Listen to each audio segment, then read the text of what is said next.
Hello, this is Adam with more news. Some of it very good, some of it rather interesting, and let me explain.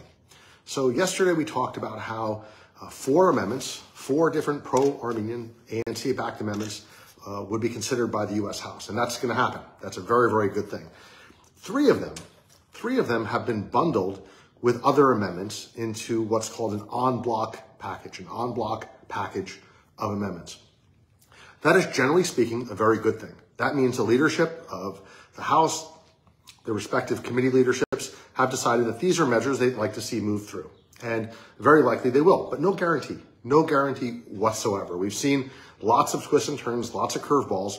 So the three amendments that we discussed yesterday, one of them requiring a report on Azerbaijani atrocities and war crimes, another requiring a report on how the U.S. military aid has upset the peace process, and a third, very, very important one, demanding the release of Armenian prisoners of war by Azerbaijan, who illegally holds and detains them. Those three amendments have been bundled into three different large packages of amendments. And as I said, that's a good sign, but no guarantee of passage. No guarantee of passage. So we should not relent, not rest for even a moment until all three of those are passed. Now, the Fourth Amendment, things are a little bit more interesting, and we support all of these wholeheartedly. The Fourth Amendment, offered by Congressman Pappas of New Hampshire, would place very serious restrictions on U.S. assistance to, U.S. military sales to Turkey, in this case, F-16 sales to Ankara. The leadership has decided not to bundle this amendment with other amendments, but rather that it be voted upon by the full House. It will get an up or down vote. Now, the vote has to be up. Absolutely. We simply cannot accept the U.S. House greenlighting U.S. F-16 sales to Erdogan. That's insane. He is not going to use these to protect NATO. He's going to use them to attack Greece, Cyprus, Armenia, Kurds, Syria, any one of his neighbors, and even people beyond his borders. So this sale cannot happen. And the fact that we're getting an up or down vote on this is really a call to arms. This is a five-alarm fire. We absolutely and utterly need to win that vote. We need to see the others go through. We need to maintain the pressure against Azerbaijan to hold Baku and the Aliyev regime accountable. They're getting U.S. military aid. They don't deserve it. They certainly don't need it. They're very wealthy.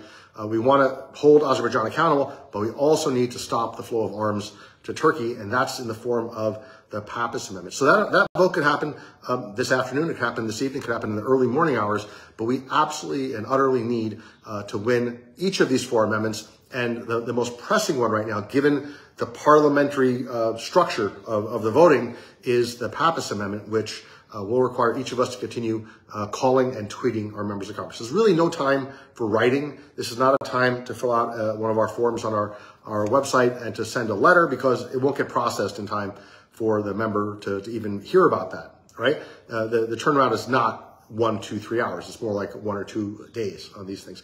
What does work are calls and tweets. And in the subject heading of this very video, you have two links. One will take you to a call alert and one will take you to a tweet alert.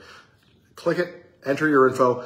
When you do the call alert, you'll get an automated call back directly connecting you to your member of Congress. Say, vote yes on pro-ANCA or ANC-backed amendments, and you would just say the numbers 121, 337, 399, and 611. It's all spelled out for you. There's a phone script. The same is true on the Twitter side. If you have Twitter, if you're on Twitter, just go there, click on anca.org/NDAA tweet. You'll get taken to a site where you just enter your information.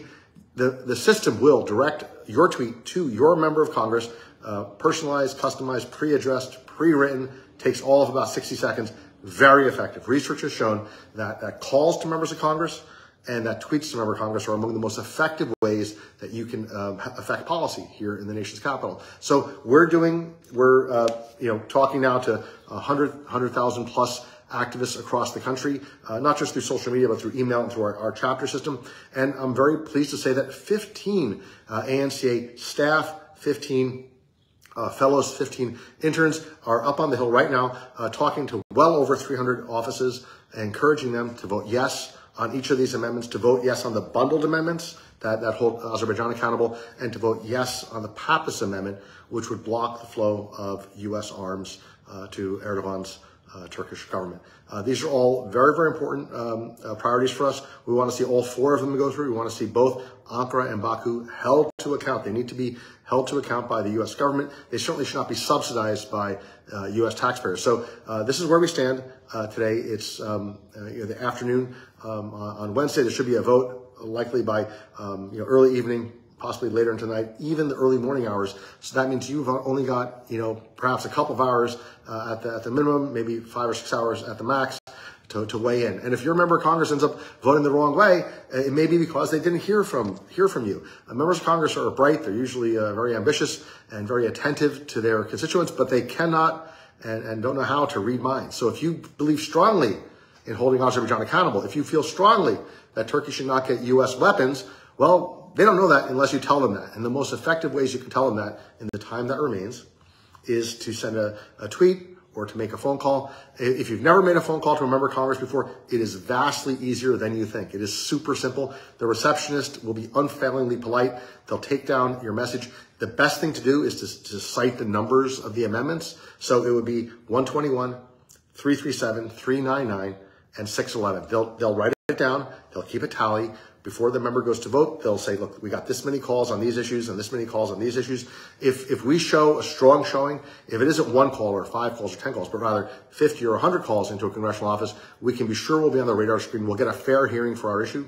We have, on our part, shared briefing documents with every staffer who deals with these issues. So 1- and 2-page briefing documents on each of these amendments go through chapter and verse why they're the right thing to do, why they're good for America, why they're good for Armenia, why they're good for holding hostile and malign nations accountable.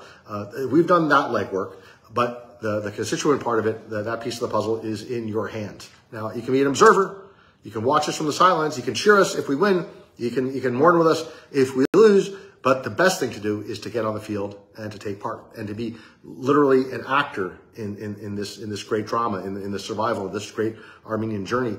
Do not be observers. Whether you're Armenian or an ally or a friend, please take action today. You will be proud you did. At the end of this, if we win these 4 amendments, you will know that you were part of it. And even if, God forbid, we fail, you will know that you did your absolute best to get the best outcome possible. So with all that said, please do take action today. Click on the links that are in the subject heading of this video, and then please share this link with family and friends. We will connect again soon as there is some news to report. Thank you.